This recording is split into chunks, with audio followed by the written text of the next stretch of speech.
Hey everyone, welcome back to Game Brigade. My name is Brian, and today we're going to be diving into Body on the Boardwalk. If you are looking for a game where it's got that cold case murder solving situation, this might be for you. Stay tuned for my review.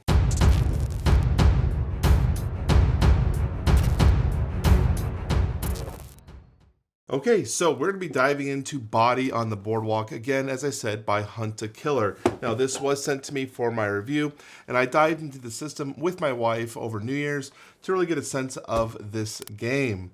Hunt a Killer is normally a subscription-based game where you will sign up on their website, and they will send you product piecemeal over the course of whatever the subscription may be, where you solve the case. I love the idea of that because it gives you information at a time, kind of drips the case to you as you work through the solving. But it can take a while. So these small box expansions that Hunt a Killer is now offering gives you the entire experience in a single night. But is it worth it, and is it for you? We're going to talk about my pros and cons and the system in general and see if this might be something you are looking into investing in. So, what is the premise of Hunt a Killer? Well, obviously, you're going to be doing a cold case murder solving, and basically, you are an investigator coming in to help the police or help someone in general. Might not be the police, might be someone. And you are basically given an information dump of evidence. So effectively, I have in front of me all the evidence that were given to me, and you are basically tasked to use this evidence to gather your deductions and solve the crime, either positively or negatively. Maybe you don't solve it and you send the wrong person, or you do solve it based on what the solution here says. So, what do I think of this system?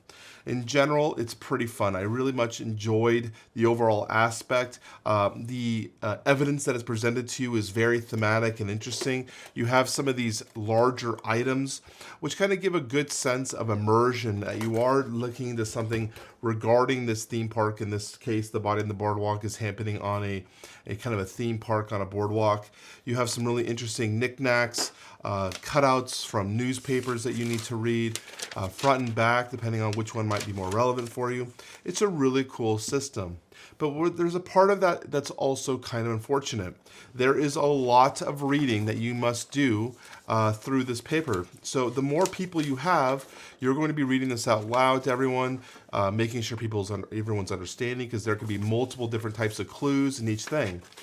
The thing I didn't like about the reading part, though, is in other types of solving crime games I've done, there's a little bit more direction as a player. You might be doing an interview or using your deduction skills to maybe take that what you've learned in a current piece of documents to another location.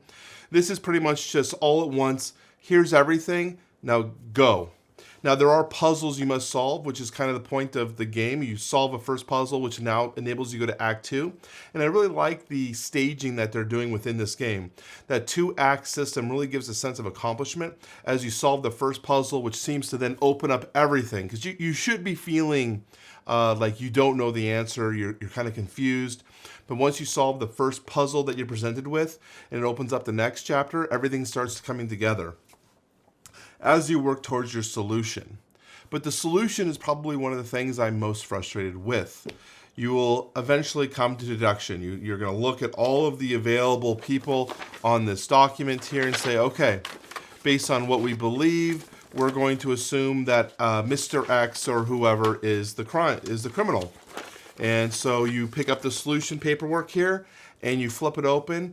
And generally, a lot of these games that I play, they'll ask you questions. Okay, why did they do it? What did they do it with? Where were they? Something along those lines. And you must use the evidence you've learned through all the different types of pieces to kind of say, well, this is what our belief is. If you are correct, it then gives you the solution. If you're not, it might say, no, that's incorrect. Maybe try again. It might give you a thinker. But when you open this one, it just says, yes, you're correct. That person was right. Even if you were wrong, you have no real say in the matter. And it kind of opens up to a kind of a weird epilogue, which wasn't as enjoyable as I thought it would be.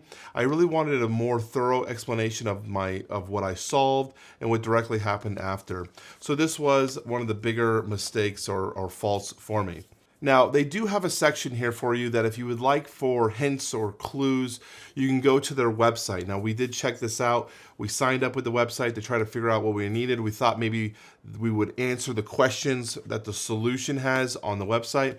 Didn't find anything there, but they did have some tips or hints. We didn't use any, so I'm not sure how good they are for your value. But the thing that was annoying is I had to sign up and make an account within the system, and I didn't really appreciate that. And then I found out later there's actually a password, because when you go to do the tips, there's a password you must enter. It's actually in the rule book. So I thought I had to log in and enter another password. Don't have to do that. Just be aware that the website's a little finicky, and I wish they cut it completely from this experience, because I don't think it's really needed. All of the questions could have been handled easily within the solution pamphlet. I'm going to reiterate one of the cons that I have of this, just so that people are aware of where I feel and how it might be affecting their enjoyment. This is a pure information dump. So you're going to get a lot of resources and a lot of materials up front, which isn't so bad, but you must understand that you're going to be doing a lot of reading, a lot of digging through the different types of materials here as you kind of piecemeal the solutions or the clues and figure out what's a red herring and what isn't. So if you're comfortable with that, this is a great experience for that. I just want to make sure people are aware that there is a lot of reading in this system. But from that though, I must say that I was very surprised with how easy it was to jump into the game. It tells you to read an opening letter, and from there you just kind of go. And it was very, very easy to be like, okay, so what have we discovered so far? What have we learned from the different types of clues, from the different types of emails that we have access to the Yelp reviews, the Whelp reviews actually, which gives you kind of more takes on the situation happening at the park. Very, very cool way that they kind of walk you into it, and then just kind of, you have to figure it out yourself. I thought that was really interesting and fun. One of the other bigger positives for me was that the time investment for this was roughly about an hour to an hour and a half. It was great for a date night for me and my wife. We were able to jump right in, play the game, experience it, have fun solving the crime, discovering the solution, and then packing it up and saying that was a good night. So if you're looking for something like that, I would highly recommend it. One of the best parts of this game was that easy flow into the system. Very, very much enjoyed. So we're going to wrap up here with my review. Do I recommend Body on the Boardwalk by Hunt to Killer? Initially, I'm going to say yes, I do recommend it. I think it was a great experience for my wife and I as a date night. But I do say that there should be some caution regarding the type of game that you're seeing here. It is a very daunting experience when you originally dump everything out in front of you. And I think some people might be taken aback by that. But again, I want to encourage you to try it because it is a really cool system. Overall, I think this would be a fun game. I actually am going to put a link down in the description below, so if you want to find a way to purchase it, you'll have an easy link to access down there. If you have any questions, leave a comment. I'd love to answer them for you if I'm able to. Otherwise, I will talk to you very soon. Bye-bye.